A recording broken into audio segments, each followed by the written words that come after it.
এমন একটি দেশের কথা কল্পনা করুন যার আয়তন বাংলাদেশের চেয়ে প্রায় 15 গুণ বড়, অথচ জনসংখ্যা বাংলাদেশের একটা ছোট উপজেলার চেয়েও কম। এমন এক দেশ যাকে আমেরিকার প্রেসিডেন্ট ডোনাল্ড ট্রাম্প আস্ত কিনে নিতে চেয়েছিলেন, কারণ এই দেশটি পৃথিবীর জন্য একটি টাইম বম।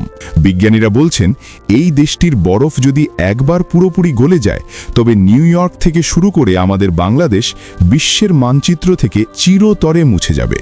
আজ আমরা জানব পৃথিবীর উত্তর গোলার্ধের এক নিঃসঙ্গ দানব গ্রিনল্যান্ড সম্পর্কে। সবার আগে একটা মিথ্যে ভাঙা যাক। দেশটির নাম গ্রিনল্যান্ড বা সবুজ ভূমি হলেও বাস্তবে এটি একটি ধবধবে সাদা বরফের রাজ্য। আজ থেকে প্রায় 1000 বছর আগে এরিক দ্য রেড নামের এক ভাইকিং অপরাধীকে নরওয়ে থেকে নির্বাসিত করা হয়েছিল। সে এই দ্বীপে এসে বসতি গড়ে এবং অন্য মানুষদের এখানে আনার জন্য চালাকি করে এর নাম দেয় গ্রিনল্যান্ড। এটি ছিল ইতিহাসের অন্যতম বড় মার্কেটিং স্ক্যাম। বাস্তবতা হলো এই দ্বীপের 85% বরফে ঢাকা। এটি পৃথিবীর সবচেয়ে বড় দ্বীপ, যার আয়তন প্রায় 21,66,000 বর্গ কিলোমিটার। অর্থাৎ এক গ্রিনল্যান্ডের ভেতরে 15টি বাংলাদেশ অনায়াসেই ঢুকে যাবে। অথচ এই বিশাল দেশে মানুষ থাকে মাত্র 56 বা 57 হাজারের মতো। যেখানে বাংলাদেশে প্রতি বর্গ কিলোমিটারে হাজার হাজার মানুষ গাদাগাদি করে থাকে, সেখানে গ্রিনল্যান্ডে মাইলের পর মাইল হাঁটবেন কিন্তু কোনো জনবানব বা পশু পাখির দেখা পাবেন না। গ্রিনল্যান্ড শুধু বড়ই নয়, এটি পৃথিবীর দ্বিতীয় শীতলতম স্থান।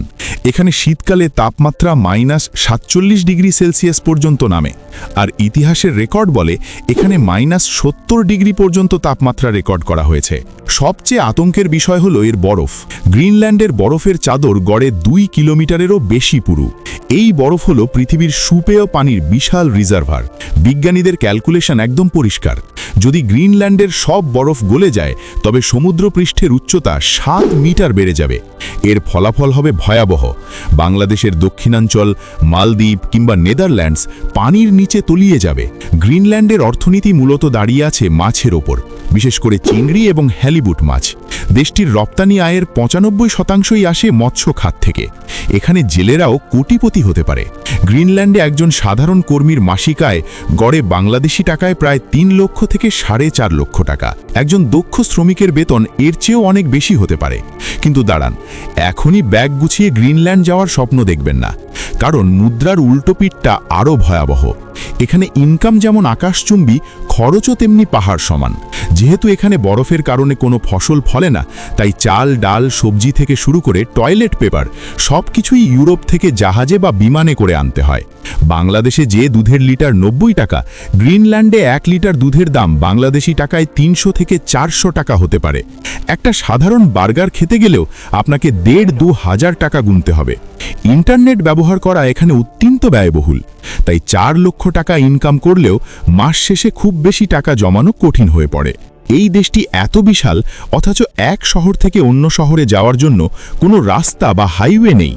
রাজধানী নুক থেকে অন্য কোনো শহরে গাড়িতে করে যাওয়ার কোনো উপায় নেই, কারণ মাঝখানে শুধু বরফ, পাহাড় আর সমুদ্র।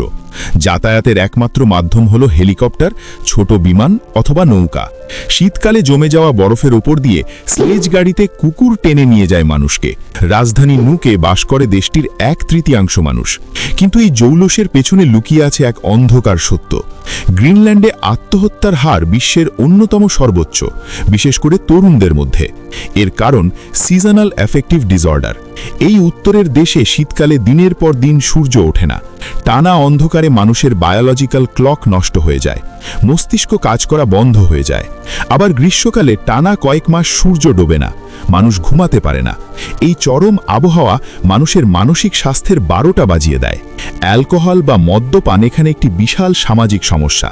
2019 সালে ডোনাল্ড ট্রাম্প যখন গ্রিনল্যান্ড কেনার প্রস্তাব দিয়েছিলেন, তখন অনেকেই হেসেছিল, কিন্তু এর পেছনে ছিল গভীর চাল।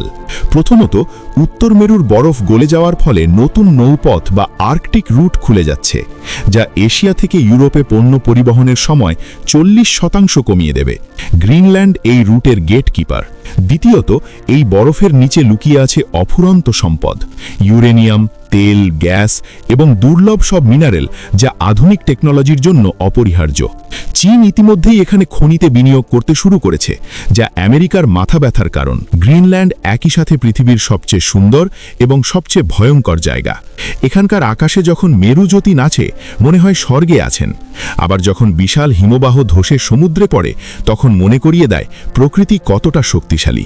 এই দেশটি আমাদের পৃথিবীর এয়ার কন্ডিশনার। এই এসি যদি নষ্ট হয়ে যায় তবে আমাদের অস্তিত্ব সংকটে পড়বে। আপনি কি পারবেন এমন দেশে বাস করতে যেখানে সূর্যের দেখা পেতে মাসের পর মাস অপেক্ষা করতে হয়? কমেন্ট করে জানান আপনার মতামত। এমনই সব গভীর এবং অজানা তথ্য জানতে আমাদের চ্যানেলের সাথেই থাকুন। দেখা হবে পরের ভিডিওতে নতুন কোনো দেশের রহস্য নিয়ে।